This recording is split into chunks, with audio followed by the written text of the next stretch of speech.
Olá, doutora Teresa. Por que é que nós engordamos? Olá, de facto nós engordamos por razões diferentes. As pessoas são todas diferentes e engordam também por razões diferentes. Existem vários fatores que nos levam a aumentar de peso. São fatores de ordem biológica, fisiológica, comportamental, emocional, genéticos. E por essa razão, é praticamente impossível nós depositarmos as causas do excesso de peso na força de vontade. Eu acredito que ninguém engorda porque quer e acredito que existem razões que nos levam a aumentar de peso e que essas razões são diferentes. Quando analisamos, por exemplo, o metabolismo dos hidratos de carbono das pessoas, as pessoas reagem diferentemente aos alimentos com hidratos de carbono. Os hidratos de carbono existem em alimentos tais como a fruta, o arroz, a massa, o feijão, o pão, as tostas, enfim, todos os alimentos que têm açúcar. Os hidratos de carbono têm várias formas de açúcar e estão presentes em muitos alimentos que nós ingerimos todos os dias. E, por exemplo, numa mesma maçã, que em média tem cerca de 15 gramas de açúcar, esses mesmos 15 gramas de açúcar podem ter um impacto completamente diferente no organismo de pessoas diferentes. Ou seja, os mesmos 15 gramas de açúcar podem proporcionar uma produção de insulina diferente numa pessoa de outra. Ou seja, e aquela pessoa que produz mais insulina perante os mesmos 15 gramas de açúcar é a pessoa que vai estimular mais a sua lipogénese. A lipogénese é a capacidade que cada um de nós tem de acumular gordura corporal e, portanto, a pessoa que produz mais insulina predispõe-se mais a acumular gordura corporal e isto obviamente não tem nada a ver com a responsabilidade de cada um de nós, é um fator meramente fisiológico e que poderá ser diferente em cada um de nós e fazer com que nós tenhamos predisposições diferentes para aumentar de peso. Mas não só o metabolismo dos hidratos de carbono que nos predispõe para ter mais ou menos peso. A nossa função tiroideia também pode ser responsável pela gestão do nosso peso.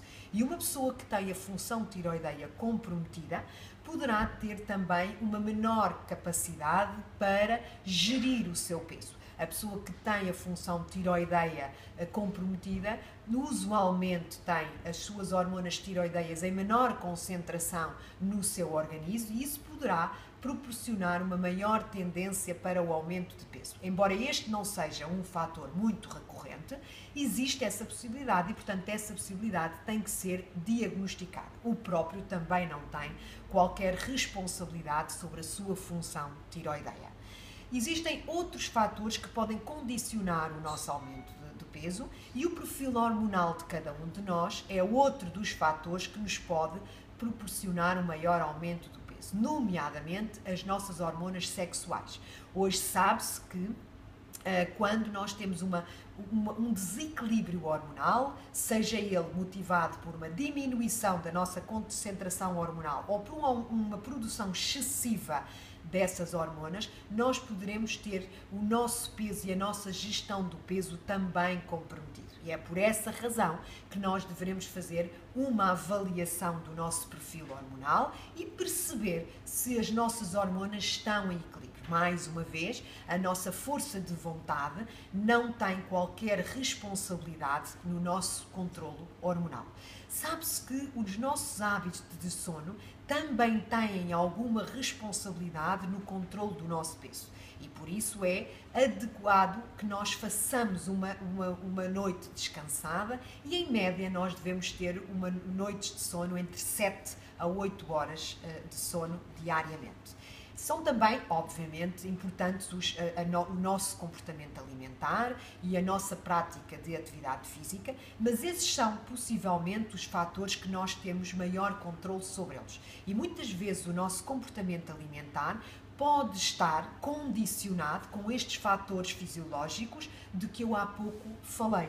E é por isso que muitas vezes estas pessoas, apesar de metabolizarem mal alguns alimentos, têm maior predisposição para os ingerir.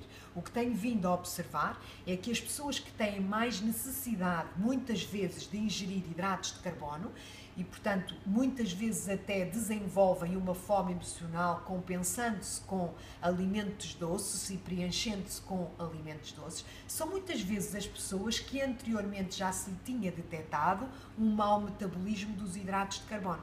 Parece um contrassenso quando nós não metabolizamos bem os hidratos de carbono. Porquê a necessidade de os ingerir?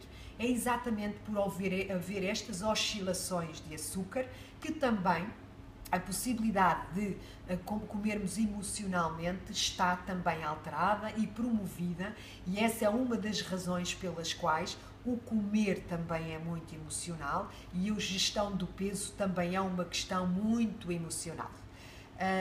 Nós queríamos partilhar consigo que toda esta questão do engordar tem vários fatores e é por essa mesma razão que nós acreditamos que uma boa estratégia de gestão do peso deve basear-se numa equipa multidisciplinar que o vai ajudar em vários âmbitos, não somente nos fatores nutricionais, não somente nos fatores de atividade física, mas também neste equilíbrio emocional, neste equilíbrio fisiológico e biológico, dos quais nós não temos responsabilidade, mas também não temos que ser reféns deles, desde que tenhamos a ajuda adequada. É por isso que trabalhamos com uma equipa multidisciplinar, onde primeiramente vamos estudar, onde vamos analisar, enfim, como é que funciona o seu metabolismo, como é que consegue gerir o seu peso. Para nós, qualquer pessoa é única, qualquer pessoa necessita, portanto, desta individualização, não só no diagnóstico, como também na abordagem. Temos muito gosto em o receber, caso deseje perceber como é que funciona o seu organismo, como é que conseguirá melhor gerir o seu peso. Obrigada!